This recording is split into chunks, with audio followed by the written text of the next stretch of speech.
मित्रों, प्रणाम। एक राज्य में एक राजा था और दूर दूर तक उसकी ख्याति थी। बहुत बड़ा दानी था।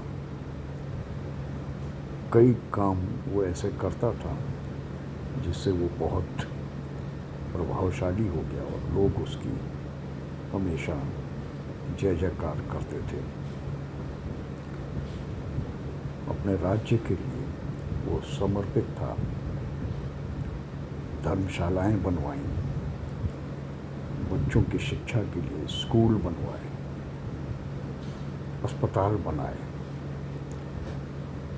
खेती के लिए उसने अपने समय के आधुनिक चीज़ों का इस्तेमाल किया, आधुनिक यंत्रों का इस्तेमाल करना सिखवाया। बहुत खुशहाल था, लेकिन राजा स्वयं बेचैन था। इतने अच्छे अच्छे काम करते हुए भी उसके अंदर एक खालीपन सा था, बेचैन था। रातों को उसको नींद नहीं आती थी, परेशान था। तो उसने सोचा कि क्यों ना मैं कुछ धन लेकर किसी ऐसे व्यक्ति को ढूंढूं कि जो मुझे शांत कर सके और मैं एक निश्चिंत जीवन को जी सकूं। सभी की यही तो आकांक्षा है कि वो एक निश्चिंत जीवन जी सके। तो राजा एक थैले में कुछ धन इकट्ठा करके निकला। अपने राज्य में कई शहरों में घूमा, वेश बदलकर एक गांव में पहुंचा। पूछते पूछते तो गांव के लोगों ने बताया कि गांव के बाहर एक झोपड़े में वृक्ष के नीचे एक फकीर रहता है जो परम आनंदित मालूम होता है और हमेशा ही मुस्कुराता रहता है। बहुत शांत अवस्था उसकी है। तो राजा उस फकीर के पास पहुंचा और देखा कि वो मस्त बैठा हुआ अपनी ही धुन में मगन एक ढपली बजा के गीत गा रहा है, परम आनंदित। तो राजा ने उससे पूछा कि मुझे भी कुछ ऐसा सूत्र दें, कोई ऐसा मंत्र दें कि मैं भी एक आनंदमय जीवन जी सकूं। मेरे पास बहुत धन दौलत है और मैं इतने परोपकार के कार्यों को किया हूँ, लेकिन फिर भी मुझे चैन नहीं है। फकीर ने उसका थैला छीन लिया और भागा बड़े जोर से। बलिष्ठ फकीर था और राजा तो अपने राजमहल में बड़े ऐशो आराम के साथ रहता था। वो फकीर का पीछा करने लगा और चिल्लाया कि ये बहुत बड़ा धूर्त है, ये तो चोर है, ये तो फकीर के नाम पर कलंक है, ये तो मेरा पैसा, मेरा धन, मेरी दौलत लेके भाग गया। अब देखिए कि वो राजा स्वयं उस दौलत को लेकर चला था कि किसी मैं ऐसे व्यक्ति को दे दूंगा कि जो मुझे शांत होने का गुर सिखा देगा। फकीर आगे आगे भाग रहा है उसका थैला लेके और राजा पीछे पीछे उसके चिल्लाते हुए भाग रहा है।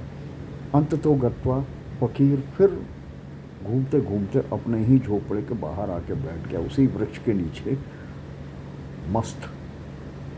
राजा भी हाँफते हाँफते वहाँ पहुँचा और परेशान फकीर से उसने कहा कि तुम तो बहुत बड़े चोर हो, तुम मेरी दौलत लेके भाग निकले। तो फकीर ने कहा कि ज़रा बैठो आराम से, तुम्हें कुछ ये लो अपना थैला। तो राजा उस थैले को ले लिया और उसने झांक के देखा कि हाँ सब कुछ यथावत है। तो बड़ा मस्त हो गया राजा भी, बड़ा आनंदित उसके चेहरे पे भाव आ गया कि उसको खजाना मिल गया। फकीर ने कहा कुछ आनंद मिला? राजा ने कहा कि हाँ, मुझे ये थैला मिल गया। कहने तुम तो ये थैला लेके आए थे देने के लिए, और इसी थैले को पाके तुम आनंदित हो गए। ऐसा ही हम सब के साथ है मित्रों। हम अच्छे अच्छे काम करते हैं लेकिन बेचैन रहते हैं। एक खजाना है भीतर जो हमें विस्मृत हो गया, स्मरण नहीं है उसका,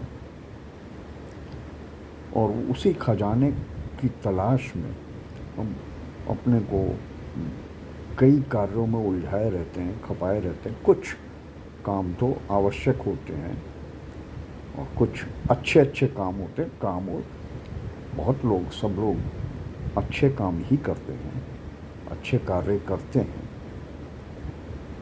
लेकिन अपना सुख चैन तो नहीं पा पाते और उसी की तलाश में भटकते रहते हैं।